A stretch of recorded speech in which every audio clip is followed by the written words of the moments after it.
yourself. That would be nice. I like to know everybody. It's good. All right, so today in Shiur Klali, what I want to go through is what I'm going to say, how to be successful in life. We're going to try to cover all the major fields in a Jewish human being's life and how you're going to do well in all of those fields. Good. Let's start with a little bit something from the Parsha, and it goes like this. When Yaakov was shown by the brothers the bloody garment, right? So what does Yaakov say? Chaya ra'a achaltahu. A bad animal ate Yosef. The Medrash says that at that moment, Yaakov had a little bit of Ruach HaKodesh. And what does it mean, bad animal? Not like an animal, but it was Yehuda. He says, whoa, Yehuda is responsible for this. Because later in the Brachot, Yehuda is going to be compared to a lion, which is, a scary animal. So he was saying, Yehuda did something bad over here. Now, what's unusual about this is, because you could say, I don't know, Yehuda, he's not so bad. Why is he not so bad? Because the brothers threw him in a pit to make Yosef, to die in that pit. And what does Yehuda say? Hey, we shouldn't leave him in a pit to die. Let's bring him out and sell him. In fact, the Midrash says that what Yehuda was trying to do was to save Yosef's life. He says, listen, you put him in a pit. I want to save him. Let's take him out. It's not worthwhile to just leave him in that pit. So the question is, why is he blamed in Yaakov's Ruach HaKodesh kind of situation? In fact, the Gemara in Sanhedrin, this is Daf Vav, Rabbi Meir says that whoever says what Yehuda did was a good thing is actually saying a curse. Because what Yehuda did has to be understood as a negative thing. Now, why is it so negative? What he did was try to save Yosef's life. So the Medrash says this is the reason. Because the brothers, after Yosef was revealed, they said to Yehuda, listen, we listen to you and we respect you. If you would have told us, Yehuda, this is a terrible idea to kill a brother, what you've got to do is just take him out of the pit and let's try to figure out a way to get along, we would have listened to you. But you told us, take him out and sell him, so we listened to you on that. What were they telling? And Yehuda, why did Yehuda say, let's take him out and sell him? Because what was Yehuda afraid? What was he afraid to say to them? He was afraid to say to them, what you're doing is a terrible thing. We should just let him go. This is not okay. So he felt awkward saying that to him. All of his brothers apparently on the Kill Yosef team. So he comes up with this, let's just sell him instead. But because Yehuda did not have the guts to tell him what he really felt, that's why he's blamed in the Gemara and also in Yaakov's understanding. And if you think about it also, Reuven, the Torah itself says that when Reuven says, let's throw him in a pit, what was the pitch to the brothers? Let's not come actively wrong hands. Let's throw him in a pit and have him die there. But what does the Torah say about Reuven? It says, Leman hitzil otomi adam, that Reuven was trying to save Yosef too. So who was really trying to save Yosef? Reuven. But was Reuven able to tell his brothers, hey, let's not do this? No, he felt, how am I going to tell all of them not to kill him? Let's just throw him in a pit instead, let him die there. But he wanted to save Yosef. Who also wanted to save Yosef? Yehuda. But because they didn't say anything, then nothing moved forward on that. What do we learn from this idea? That sometimes it's difficult for a person to say things to another person, but you gotta say what you really feel, right? And that's legitimate, and that's what you have to do, and people are either gonna handle it or not handle it, yeah? So that's what I'm gonna do today. I'm gonna tell you all what I think that you need to hear. Now let's start like this. Hey, I'll tell you a story. When I was a rabbi in Virginia for 10 years. When I was the rabbi in Virginia for 10 years, I knew a guy called Lance Leggett. Lance Leggett was the assistant district attorney in Richmond for Virginia. And anytime the federal government needed a rabbi, then Lance would call me up. He'd say, we need a rabbi. We got something going on. We need a rabbi involved. And I would say to Lance Leggett, Lance, I'm happy to come down, but it's downtown. I hate the traffic. I can't park there. You got to do something. So they would always send a park ranger to pick me up, drop me off, and bring me back home. There was one Jewish park ranger in Richmond, and he was the guy who would do it each time. One time Lance Leggett says, Ron, they called me Rabbi Ron over there. Whoa. Rabbi Ron, the FBI, they need you to come. I'm like, listen, the FBI needs me, I'm going to come. I'm supportive of the FBI. I'm okay. I go there, there's 2 FBI agents, yeah? And they sit me down. They say, Rabbi, listen, we need your help with something. I'll show you how the guy, one of them was like this, like literally, he was like this, and he had his badge, like Mamish on TV, he had a mustache. He says, listen, this is what happened. Here's our case. There's a guy who was driving a moving truck. Now what happened was, this moving company in New York, and what this moving company in New York did is, they'd load up a car when people are moving, and after they loaded up the truck with all of the furniture, then they drive a few hours, then they call the guy, they're like, actually, if you want your stuff, the new cost is like $1,000 more. And they would do this extortion. They say, yeah, there's extra thing. People complain to the FBI. How's the FBI involved? Because you cross state lines, people moving from one state to the other, yeah? They pulled over a truck, was coming from New York to Florida, moving truck. They pulled over the guy, and he's Israeli, doesn't speak English. They say, Rabbi, we need you to talk to this guy. I said, what do you want me to do? They say, we don't care about this guy. He's a little fish. Nobody cares. He's a driver. We need him to give us all the info on his boss. You tell him, flip on the boss. We're going to cut you loose. Can you do that? I'm like, yeah, I'll try. Talk to the guy. They bring me to where they're holding this guy. They pulled him off of the highway. He's wearing, literally like in a cartoon, black and white striped outfit. They put him like in the olden days, Mickey Mouse cartoons. He's there. I go over to him, and I say to him in Hebrew, hey, I'm Tzviron, and he says, hey. I said, listen, we're talking in Hebrew. They don't understand. They're in the room. They don't understand what's that. I said, listen, they want you to flip on your boss. He's like, they'll let you go if you flip on your boss. He's like, yeah, okay. All right, good. So we were done. That was it. And then I said, listen, they don't know what we're doing. So let me talk to you a little bit. I said, what's your deal, man? What happened to you? How did you wind up in this situation in life?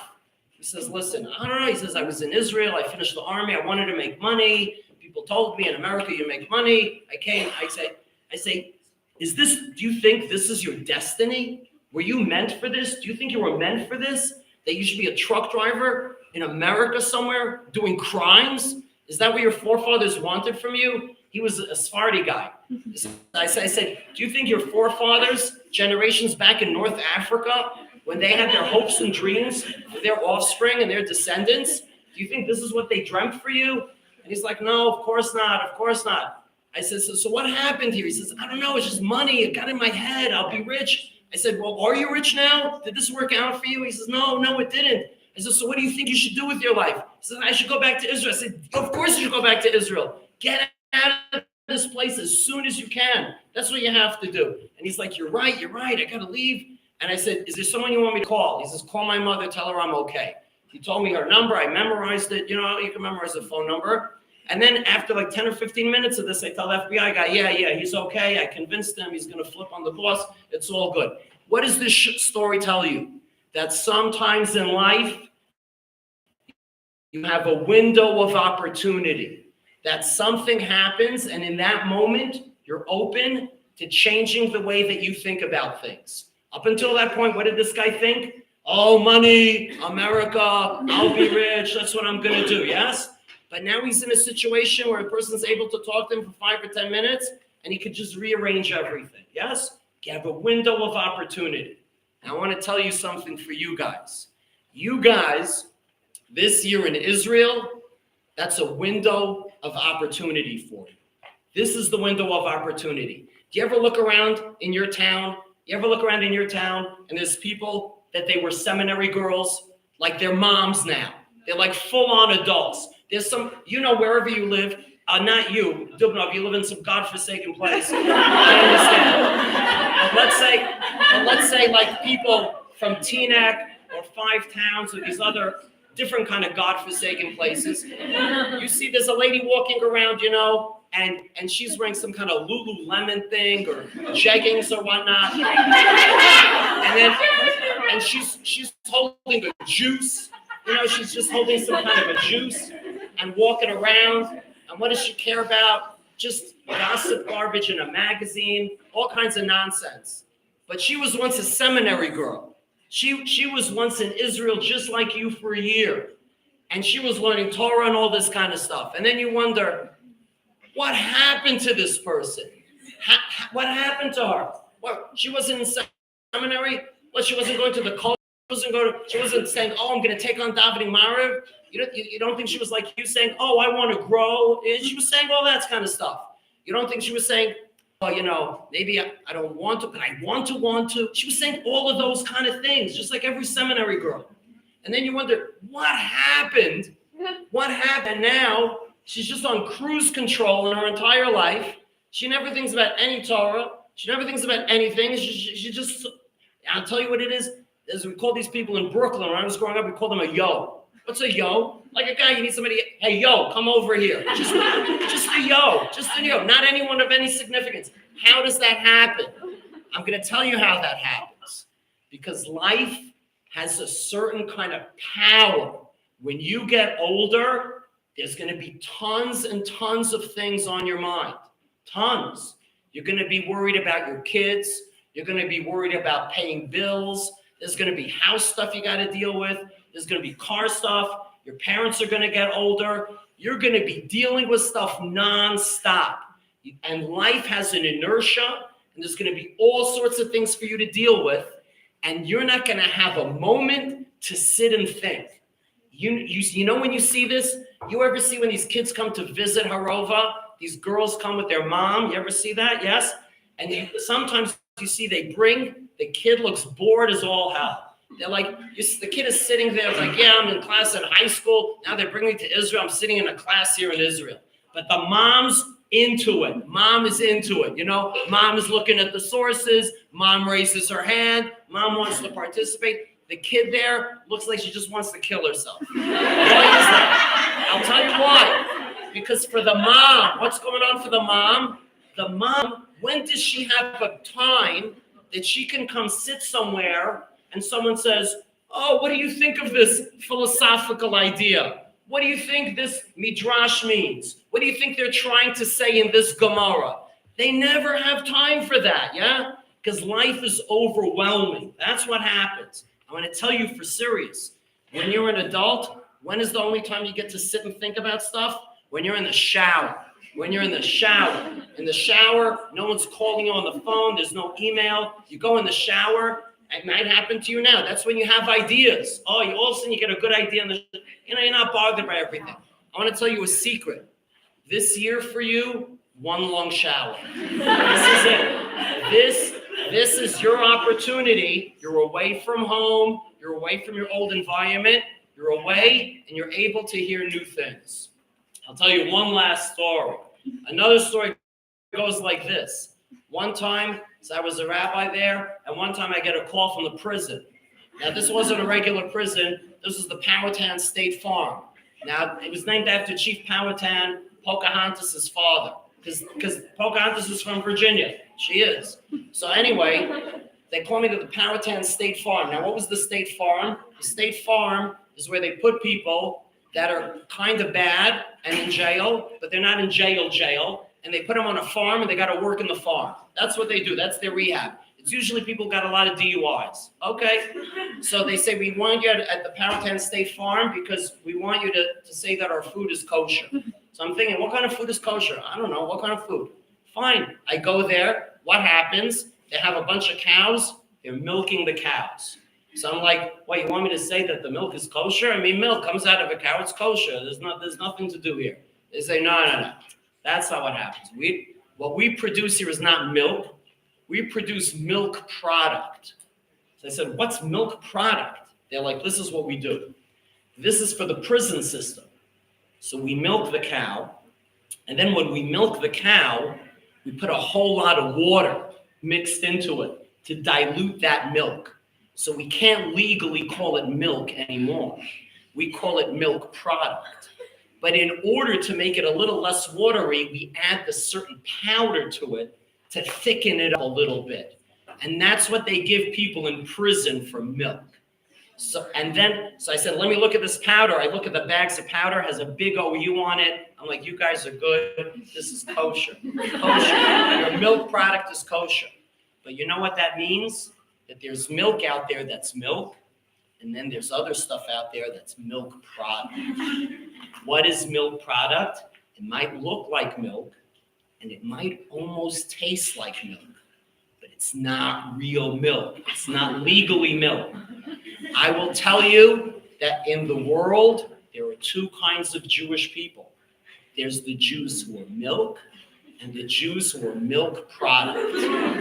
The Jews who are milk product, those are the people that come to shul, the men who come to shul at 10:30, sit in the back and talk to their friends and just wait for Kiddush, who sneak downstairs during the rabbi's speech and drink some liquor. That's milk product, yeah? And there's women milk products too. What we have to understand is how to not turn into the milk product. Now, the one last thing I want to tell you about that is this. I've been teaching for like 20 years, more than 20 years. I try to keep in touch with my students years after, to stay in touch with them. This morning I was on the phone on my way into work. A student I taught this guy 10 years ago. He was in my shiur for half a year, then switched out, but we're still in touch. He's a good boy. Anyway, his girlfriend's treating him not so well, but whatever. But he called me up and wanted to talk about it. So I try to keep in touch with people. Now I want to tell you something. You know what happens? This is my rule. 5 or 6 years after you leave seminary, if you're a boy, you turn into your dad. That's what happens. If your dad goes to Minyan, you will go to Minyan. If your dad sits and learns, you will sit and learn.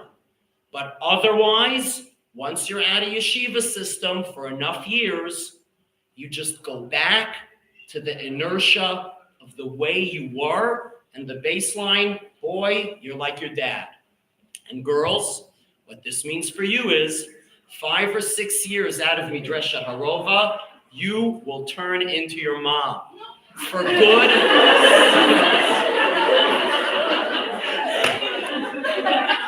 You will turn into your mom for good or for bad. What do I mean by this? Listen, if your mom is a woman that makes sure that she davens, and she sits on the side and she davens, or she says Tehillim, or she breaks open a sefer once in a while, or she learns, or she covers her hair, or whatever, that's what you're going to turn into. That's your baseline. Because this seminary thing is going to wear off. It ultimately will wear off. That's what happens. This is 1 year, you're 18, 19, whatever you are, it's going to wear off. Now, that's the baseline for all people growing up, is to be like their parents for good or for bad. If you feel that there is something that you want to do differently than your parents, you have to make some kind of an effort to do that. And you can, but you have to put in some kind of an energy, because normally the ebb and flow of life, that's what you're going to turn into. Good. The first thing, learning Torah. How is it that you are going to be Torah learning human beings? I'm going to tell you something from my experience. There are some kids that are smart kids, yes? Even now at Harova, you probably notice there's some kids that are smart. Oh, this person is very smart, has Torah, raises her hand, has smart things to say. But you know what? Long term, you know what beats smarts every time? You know what beats smarts? Persistence. Being stubborn, that beats being smart every single time and in all of life. I had students that were half geniuses. These boys, yeah? And then I had other students that were just average Joes, just an average guy, but he was stubborn. And he kept on learning all the time. Years and years later, when people are in their 30s, they're the ones. It all has to do with persistence. I want to tell you, and this is just in life. One time I had a student, listen to this, I had a student once, I'm talking to them and I say to these guys, so what are your plans next year? This one kid says, I want to go to architecture school. I'm like, really? Did you register? He's like, no. I'm like, when is registration? I says, I don't know. I said, you better find out when registration is. He comes back the next day, says, registration, I got to have the thing in postmark by 4 days from now. I'm like, you got to put this thing together, man. So I said, listen, come in, fill out the thing, show me tomorrow. He comes in, it's terrible. Like, he's filling out, it says, draw this, terrible drawing. I said, let me just draw this thing for you. So I drew for him, fine. Then he gets into architecture school, okay? Now, how long is architecture school? It's supposed to be 4 years. You know what? This guy, he calls me and says, architecture school really hard. Like, obviously it's really hard. I had to fake get you in on your thing. Like, we all know you're not really supposed to be there. We all know that.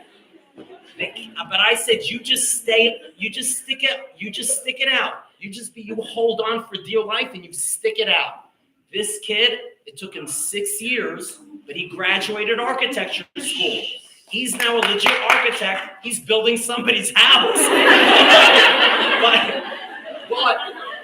but this is in life, in all medical school, law school, everything school. It's not the smart people that manage, it's the stubborn people. So what you have to do with your Torah is to be stubborn about learning Torah. Now, how are you going to do it? Now, I'm going to tell you the other key. The other key is you must learn on your own. Now, in life, there is nobody here who's a smart, learned Torah person who became a smart person by listening to Shiurim. If you listen to Shiurim, then you get information, but that will never, ever make you a Talmid Chacham. The only thing that will make you a Talmid Chacham is you yourself learning, and what kind of things. Listen, not even when you learn these books, when somebody says, oh, Rashi says this, he says that, blah, blah, blah, Dvar Torah, moral of the story, not that. If you as a human being learn the primary Torah material, you will know a lot of things. And you have to do it alone. Why do you have to do it alone? Because there are going to be situations in your life when you have no chavruta, or the person you're supposed to learn with didn't show up, or you cannot go to a shiur, or whatever. You cannot be dependent on other people. You, for yourself, say, I am going to learn this, and I will learn this on my own, and you set for yourself a certain amount of time every day that you learn on your own real primary source material. What I'm saying primary source material is the basics. You learn Tanakh, you learn Chumash with Rashi, you learn Mishnah, you learn Shulchan Aruch, you do the basics. You do a certain amount every day, but you have to be stubborn about it. You know what it means to be stubborn about it? That when do you stop? You literally never stop. What does that mean, literally never stop? It means that right now, some of you all are going to say, I am going to start learning Chumash with Rashi. And what do you say? There's parshas divided into 7 aliyahs. How many days of the week are there? 7. So what am I going to do on Sunday? I learn the first aliyah with Rashi. Monday, the second aliyah with Rashi. And you do that now in Midrash at Harova. How long is that possibly going to take you? How long? I don't know what. 25 minutes a day? 30 minutes a day? 35 minutes, let's say. And you do that now. How old are you all? What are you, 19, 18? I don't know, whatever you are, yes? In 10 years from now, how many times would you have learned the Parsha with Rashi? 10 times, you understand? You know then, if somebody goes over and mentions something to you, then what are you going to be able to do 10 years hence? What are you going to be, oh yeah, that's a Rashi in Parshat Vayeshev. Rashi quotes that Gemara in Parshat Vayeshev, yes? How well are you going to know you're going to know the Parsha amazing, yes? Only because you put in this amount of time and are persistent. And now I'm going to tell you a secret. If you don't do it, you know what's going to happen? You will never, ever have learned the Rashis on the Parsha. Now, you know what? You can say, I don't care. I'm a person that I don't care. I'm happy to be a yo. I don't need to know anything. And I will be that juice mom. If that's the route you want to take, then have at it. You do that route, and that's fine, yeah? You just be that person. You're just going to be the person filling space somewhere. Fair enough. Okay, that's a decision people make. But if you want to be a learned person, then the only way to do it, secret, is to learn. And you learn on your own. I want to tell you something. I have a student from Midreshet Harova. She's a student from Midreshet Harova. She's a lawyer, got 2 kids. Mom, lawyer, got 2 kids. One time, she was like a pretty good student. I told her, you know what you should do? You should try to learn a parak of Tanakh every day. And while she was in Harova, she learned the parak of Tanakh every day. Do you know when she stopped doing that? Never. So now she's in her 30s, and she has learned a parak of Tanakh every day for her whole life. This is with giving birth to kids, with getting married. Because honestly, between you and me, how long does it take to learn a parak of Tanakh? How long? What is it going to take? 15 minutes? Come on, how is it going to take? Yeah.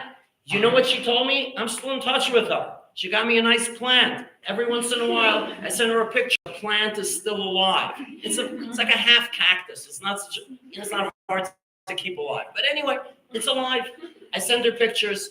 Okay. She says to me that now, if someone quotes a pasuk, if someone says a pasuk, if the rabbi is giving a speech and says a pasuk, she in the audience says, and that's somewhere towards the end of Yeshayahu. Okay? She doesn't know every parak. She doesn't know everything. But you know, now you tell me, how does a person become a person who knows Tanakh? You think about this. All of your teachers, the lady teachers that you have, how do they know what they know? Because they spent the time and learned it. Now, for real, if you know what? Fine. We'll say like this. I want to tell you something, Midreshet Harova. You have tons of time. And I see you people frittering away your time. This is being recorded, so I'm not going to say pissing away your time. But you are frittering away your time like I don't know what. It's baffling to me. Now, you know, I like to walk around in the Beit Midrash. I like to walk around and see what's going on in the Beit Midrash. And I never take away people's phones. I don't do that. But I'm telling you, deep down in my heart, someone's on their phone, making pitmaster reservations. I'm like, what's going on with you? You understand? How long Beit Midrash time do you have? What do you have? How much time Beit Midrash? What do they give you? A half hour? 40 minutes? Well, you can't get a grip on yourself for a half hour or 40 minutes? Just get your act together and not shop for shoes for a little bit of time? This is what I'm telling you. You have a wealth of time. What about all your breaks? What do you do in your breaks? Well, you take a nap? Kindergarten? What's going on? What kind of grown human being takes a nap in the middle of the day? Oh, we'll bring out the mats. We'll bring out a mat, and we'll put on the white noise. What's going on over here? You understand that you have a wealth of time. And what do you do? I'll tell you something. I know that there are certain things that are important to you. I know that there's audience, must be it's important for them to run, and they wake up extra early and they're going to run. What if it's cold? Still going to run. What if it's even raining? What are they going to do? They're going to run, because what's important for them? You have time for whatever you think is important. I will tell you something now. Listen, if you're not learning Torah on your own, beyond the time at Midreshet Harova, the official times, this is when we start in the morning, this is when we end at night. You know what you're really broadcasting? This is not important enough to eat away at my free time. That's what you're saying. And I will tell you another thing. If that's your attitude now, well, what do you think is going to happen when you're a grown-up person and you have a trillion different demands on your time? What, all of